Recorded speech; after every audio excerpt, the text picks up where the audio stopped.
Hello everyone, welcome back to my channel. आज हम एक बहुत ही दर्दनाक कहानी पढ़ने जा रहे हैं जो कि एक बेबस माँ के ऊपर है। वो शहर के किनारे एक छोटी सी कच्ची झोपड़ी में थी, पसीने से भीगी हुई, हांफती हुई, रोती हुई और फिर मुस्कुराती हुई, क्योंकि उसने अभी अभी एक स्वस्थ बेटे को जन्म दिया था। वो अपने बेटे को सीने से लगा लेती है, उसका नन्हा सा चेहरा अपनी छाती से सटा लेती है। वो तुरंत दूध पीने लगता है, जैसे जिंदगी से भूखा हो। कई सालों बाद पहली बार उसका दिल भर जाता है। उसका पति हमेशा की तरह नशे में दरवाजे पर खड़ा था, हाथ में शराब से भरा मिट्टी का धड़ा। अच्छा खिलौना है, इसे बेच दें तो कुछ सिक्के मिल जाएंगे और शराब आ जाएगी। वो उसे नज़रअंदाज करती है और जो उसका है उसे कसकर पकड़ लेती है, उसका प्यारा सा बेटा। उसी रात राजमहल में 4 बच्चों का जन्म होता है, सभी महल की स्त्रियों के, और घमंड से चमकता हुआ राजा एक हुक्म देता है। राजा ठंडे स्वर में कहता है, कोई भी शाही स्त्री अपने बच्चे को दूध नहीं पिलाएगी। दाइयां बुलाओ, मजबूत, शुद्ध और स्वस्थ दूध चाहिए। क्योंकि उस समय इतिहास में स्तनपान को नीच काम माना जाता था। दूत गांव-गांव घूमते हैं, हर उस औरत को ढूंढते हैं जिसने हाल ही में बच्चे को जन्म दिया हो। सुबह होते होते उसके दरवाजे पर दस्तक होती है। 3 आदमी चेहरे ढके हुए खड़े होते हैं। दूत कहता है, हमें पता चला है कि तुम्हारे यहाँ बेटा पैदा हुआ है। वो घबरा कर कहती है, हाँ, कल ही। वो कहता है, तो तुम्हारा दूध अच्छा होगा, महल को तुम्हारी जरूरत है, बदले में सोना और रेशम मिलेगा। वो अपने बेटे को देखती है, इतना छोटा, इतना नाजुक, और सिर हिला देती है। वो उसे छोड़कर नहीं जा सकती, लेकिन उसका पति आधा नशे में चांदी के सिक्कों की चमक देखकर बीच में बोल पड़ता है, जरूर जाएगी, ऐसे मौके भगवान देते हैं। वो गुस्से में कहती है, तुम उसे जानवरों की तरह बेच रहे हो। पति हंसता है, कम से कम जानवर कुछ कमा तो लेते हैं। वे उसकी जांच शब्दों से नहीं, हाथों से करते हैं। एक महल का सिपाही उसकी छाती को कसाई की तरह दबाकर देखता है। वो सिर हिलाता है, दूध मजबूत है, यही चलेगी। वो कुछ कह पाती उससे पहले ही उसका बच्चा उससे छीन लिया जाता है, उसके बेकार पति की गोद में डाल दिया जाता है। उससे कहा जाता है कि वो हर हफ्ते मिलने आ सकेगी।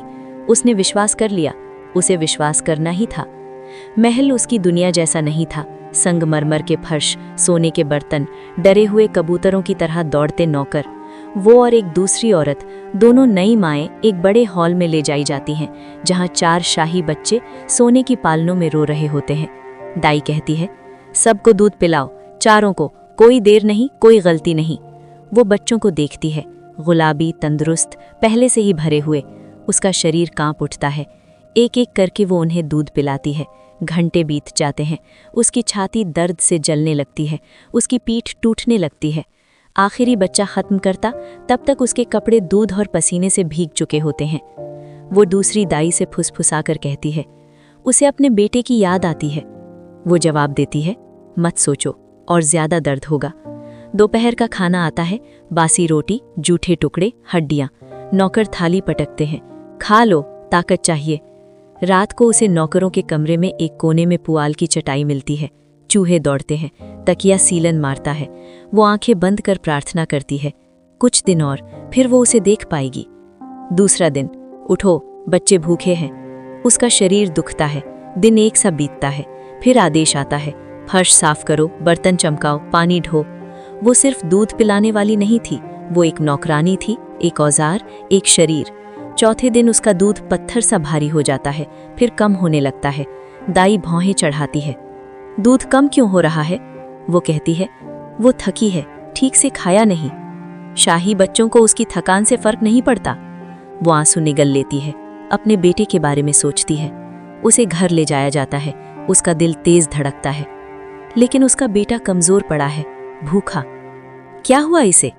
कोई जवाब नहीं। उसका पति नहीं है, बस खाली घड़े। उसका पिता कहाँ है? शराब खाने में। वो कहती है, आज वो यहीं रहेगी। नहीं, बस एक रात, हुक्म है। उसके बच्चे की चीख पीछे रह जाती है। दिन हफ्तों में बदलते हैं। उसका दूध पानी सा पतला हो जाता है। फिर एक रात एक जनरल आता है, नशे में, दूध वाली। वो कुछ नहीं कहती। सुबह एक चिट्ठी आती है, तूफान में छत उड़ गई, तुम्हारा बेटा चला गया।